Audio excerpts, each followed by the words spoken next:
Joining me, a man who needs no introduction, a World Cup winner himself in 1983, a legend of Indian cricket in Sunil Gavaskar. Sunil bhai, welcome to the Narendra Modi Stadium. Thank you. In Ahmedabad. This place holds a lot of special memories for you. I remember the first man to scale Mount 10K. It happened right here at the ground. Special place for you. Special place, and also I think the earlier Test match against the West Indies in '83. I went past Jeffrey Boycott to become the #1 run getter in Test cricket at that stage. So, yeah, very special memories of the Motera cricket ground, which is now the Narendra Modi Cricket Stadium. All right, what a place, and this is where the India versus Pakistan game is going to be happening now. The biggest cricket ground in the world, 130,000 people can be packed in, and believe you me, not a single seat is going to be empty come India versus Pakistan at the World Cup. What do you make of the venues, Aibai, for a big game like India versus Pakistan? Perfect place, considering you needed to pack in as many people as possible. No bigger place than this. Yes, because when you look at there are two sort of rivalries which can bring in a full house. England versus Australia, which you normally see at the Melbourne Cricket Ground. You get about 90,000 people over there, which is the Boxing Day Test match. And then India versus Pakistan here, 130,000 people. It is going to be an absolute delight. I think as commentators, we might have to wear those, noise cancellation, earpieces, because otherwise the crowd's noise will not allow you to hear each other. That was going to be my next question. How is it that the Indian players insulate themselves from the kind of pressure that comes across? I heard stories from the 2011 team. They were all told to wear headphones all the time. We've heard from Rohit Sharma very recently say that he's uninstalled all the social media apps from his phone. He said, all social media posts that you see from now on, my wife is going to handle it. I'm not going to be looking at it. So any sort of tips to insulate yourself from this kind of pressure? No, I think it is just having a confidence in yourself. Surely, yes, I think the headphones is a very, very good idea. Because, when you get out the team bus and go to the ground, or when you're leaving the ground after the match, you might not have done well, your team might have done well, individually you might not have done well. You don't want to hear any comments, just want to completely forget about it. So I think, and now I think that the boys are experienced. It's not the first time they're going to play in front of big crowds. Wherever they play in India, there are big crowds anyway. When they play the IP, there are big crowds anyway. So I think they have got used to this noise of the crowd. Talking about not wanting to hear comments, that is what Sunil Gavaskar would do. I'm going to digress a bit. There was a situation once with him sitting in the team bus where comments were coming to you in the West Indies. You chose not to pay attention to those comments, but eventually had to. Yes, I mean that's a story in itself. But it was fun. It was fun. But I think there you are. I mean, those were not the days of headphones and stuff like that. But at the end of the day, you realize that whoever is trying to tell you something, they mean well. Yes, sometimes they might be a little more sarcastic, they might be a bit sarcastic, but otherwise they mean well, they want you to do well. And because you haven't done well, or maybe because you've got only 80 when they want you to score 150, they are telling you things. Yeah. So just to give you a bit of context, there was a West Indian fan of Sunil Gavaskar who was telling him to get his eyes checked so that he can get more runs. So as he says, they mean well. They may be saying something, but they mean well because at the end of the day, all of them are cricket fans. Talking about this particular ground and that India-Pakistan encounter, we don't know exactly how the pitch is going to behave on the morning of the game. But we'll always take reference point to the last game that we saw. And the last game that we saw was a test match that India played versus Australia. That was a belter of a track. If a similar track is given, let's say a good batting friendly track, which you get at ICC tournaments, which is the team that it's going to favor? I do believe India with its batting lineup, definitely, yes. Because, yes, Pakistan's also got a good lineup. But I'm not too sure about their batters from, say 5, 6, 7, 8. Those batters, we don't really know. With India, you have Hardik Pandya at 6, Ravindra Jadeja at 7. So I do believe that the pitch will definitely be such that you'll see lots of runs, lots of big sixes. We saw that in the opening game as well. Yeah. So clearly, I think over here we are going to get to see plenty of runs. What do you make of the schedule? Because we're talking about India-Pakistan.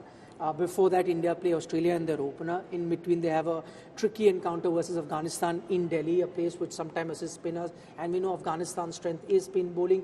How would you, as a player, want a tournament? We know it's a long tournament, but how, as a player, would you want a tournament?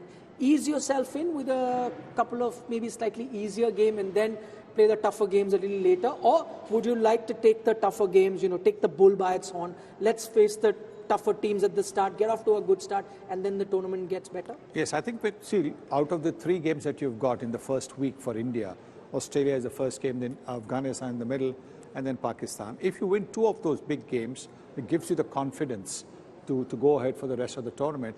Because clearly, I think before the tournament starts, you as a team, you sit down and you say to yourself, this is a good team, this is a good team, and so we need to really be at our best against these teams.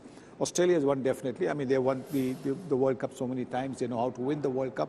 So they are one. Pakistan always is Pakistan, India is always big. And England is also there. New Zealand, the way they are playing. So these are 3-4 teams where you identify that this is where you want to really, be at your A game or A+ game. And you win those games, then the other games, so-called, not so competitive teams, you have that confidence that you would want to do even better. In case it comes to a net run rate kind of situation, you want to do well against those teams as well. The first game, India versus Australia, where do you think that game might go? And luckily, we have the advantage of having seen these 2 teams play a 3-match series. So that will give you an idea. Where do you see that game going? I think the way India played, without its best team, in the first 2 matches of the series, 3-match series, just tells you the depth that is there in Indian team. So I do believe that India really have the advantage over there. Also, I think in case the ball turns a little bit, then somebody like an Ashwin and Jadeja will be very, very difficult to play on a pitch like that. So I do believe that India start with a slight edge against Australia. Nobody can, because they've got this great ability to bounce back. So you won't take anything away from the Australians. But I do believe that India, in case the pitch starts to help a little bit of spin, India will have the advantage. Okay, now I'm going to ask you to make a few predictions. I know every time I ask somebody to pick the top 4, that's pretty much the same for most people that I've asked. But I'm going to make it tougher for you. If you had to pick just one team that you think are primed to win the World Cup and the favorite according to you, which is the team you're going to pick and why? What are the reasons? Well, I'll pick the defending champions, England, because they've got great all-round depth. They've got tremendous batters at the top of the order. I know that in the first game we've seen that they played open with David Malan and Johnny Bairstow with Butler batting down the order. Maybe they might want to look at it because Butler likes the ball to come onto the bat. We've seen him in T20 cricket. He's a destroyer of bowling. Maybe if he can, maybe not 1 and 2, maybe at 3, whatever might make a difference. Also the all-rounders that they've got bowlers who bat. They've got batters who can bowl. And a team that has got a captain that has got that many options, they certainly are, for me, the team to watch out for. With India, just marginally behind. Okay, so you heard it. The favourites, according to Sunil Gavaskar, are England, just marginally ahead, just got their noses ahead when it comes to the Indian team, which are right next to them. Okay, a prediction for the player of the tournament. We saw 2011 was Yuvraj Singh, 15 was Mitchell Starc, then we saw 19 was Kane Williamson. Who do you think it could be that player who could be the man of the tournament?